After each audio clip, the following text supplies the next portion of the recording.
Hey guys, this is EckhartsLadder. Hello and welcome to another video. This is not a joke. As you can tell, my voice is clearly That means I can't stream and I can't produce videos, so thankfully my very good friend Corey offered up one of his videos for me to share with you guys. Corey is honestly, I think, the best Star Wars Legends YouTuber, including myself. He does more than just summarize books or comics. He really goes through all of the lore and makes interesting connections. I'd love to get his channel to at least 20,000 subscribers, so I'll put a link in the description and in the upper right hand corner. Go check it out, do me a favor, and subscribe. Anyway, enough of my ghastly voice. Corey, go ahead.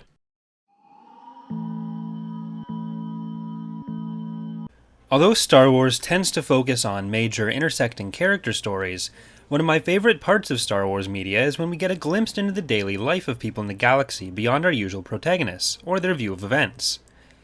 In this video, we're going to talk about the broader galactic view of Anakin Skywalker, and how Darth Vader was seen, especially after his death.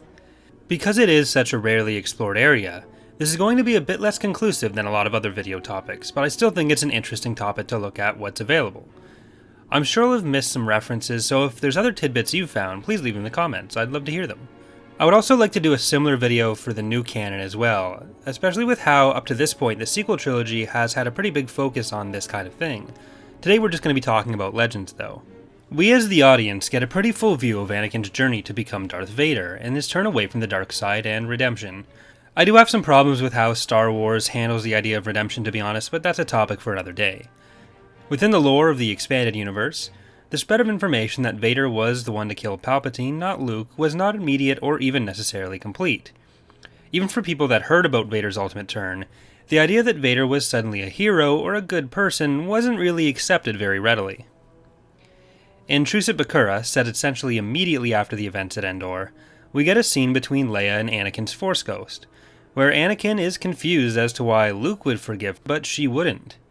Leia finishes the book with very mixed feelings about Anakin, but Luke, while still somewhat hesitant about discussing everything to do with Vader being his father, is at least insistent on making sure people know that it was Vader who killed Palpatine. Even with Luke's attempts to rehabilitate Vader's image, the view within the New Republic, and even parts of the Empire, depending on what propaganda they had access to, remains that he was Imperial. There are two main representations of Vader we get with respect to Vader and the Empire. In Wedge's Gamble, the second book in the X-Wing series, a museum on Coruscant which the Rogue Squadron pilots visit during their operation to infiltrate the planet, depicts Vader as a champion of the Empire and ally of the Emperor through both of their deaths. This exhibit was essentially meant as a propaganda tool for the core worlds to remain loyal. It also presented the Death Star as a mining tool hijacked by the rebels, which Palpatine sacrificed himself to blow up and prevent the rebels from turning into a planet-killing weapon of war. Wedge, despite being one of Luke's closest friends, and therefore you would think one of the people best positioned to have heard Luke's take, basically says the exhibit was at least right about the fact that Vader was thoroughly Imperial. The other view we get of Vader is best laid out by Matthew Stover's Luke Skywalker and the Shadows of Mindor book. This view is primarily held by the military, although it's also disseminated to the population of loyal Imperial worlds soon after Endor through propaganda holofilms, including one named Luke Skywalker and the Jedi's Revenge. This holofilm supported Luke's claim of Vader having turned on the Emperor. Similar to the museum exhibit, this portrayed the Emperor as a sympathetic, self-sacrificing character who had shown Vader kindness by rebuilding him and giving him a place at his side, while Vader was a disloyal coward. According to the holofilm, Palpatine had been trying to rescue Luke Skywalker, son of Jedi hero Anakin Skywalker, from the rebels. This book does represent Vader and Anakin as separate characters in the minds of most of the population, with Anakin being both sympathetic to the Imperials and also dead.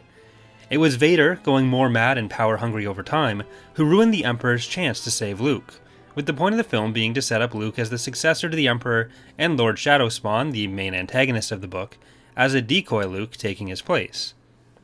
According to the holofilm, Luke had been so grief-stricken at being unable to save Palpatine that he had gone back to the rebel lies. This is actually not dissimilar from the view we often get from characters within the Imperial fleet, though usually that's less of a propaganda-laden mess. A lot of our window into that comes from the viewpoint of Gilad Pellaeon in the Thrawn trilogy, where he's often comparing Vader's methods with those of Grand Admiral Thrawn. Vader is basically used in the trilogy as a symbol of everything wrong with the Empire's old methods, particularly the waste of life of good officers and crew at the hands of a murder-happy Sith Lord. It does somewhat give the impression that Vader, while feared, was not necessarily respected even at the Empire's height. And looking at the scenes between Vader and other military staff, and governors who were not his direct subordinates in the original trilogy, especially on the Death Star in Episode 4, supports that as well. The last examples I'm going to talk about are from the Fate of the Jedi series, which takes place in the wake of Jacen Solo's fall to the dark side and subsequent defeat, around 40 years after Yavin. There's a significant anti-Jedi sentiment that arises in parts of the government and military, and seemingly in the populace, with a strong desire for accountability. What it actually means to the galaxy for these series of people to have gone to the dark side as Jedi and slaughtered so many people gets addressed a fair bit, and Luke is even exiled until he can find an explanation for the fall of his nephew Jacen. In a conversation with now Chief of State of the Galactic Alliance, Natassi Dalla, who you may recognize as a former Imperial Admiral, she points out that whatever Luke may say about people like Vader and Kyp Durron, who had also blown up a planet, having returned from the dark side, to the public it often just looks like Jedi infighting or acting above the law and beyond consequences, with only their word to show what had actually happened. Luke says this about Dalla's point. She was wrong, and yet she was chiefly wrong from the Jedi perspective. Remove the Force from the equation, and suddenly she became right. That was jarring to Luke. It was so hard for him now to remember what it was like to not have the Force always contributing to his decision-making.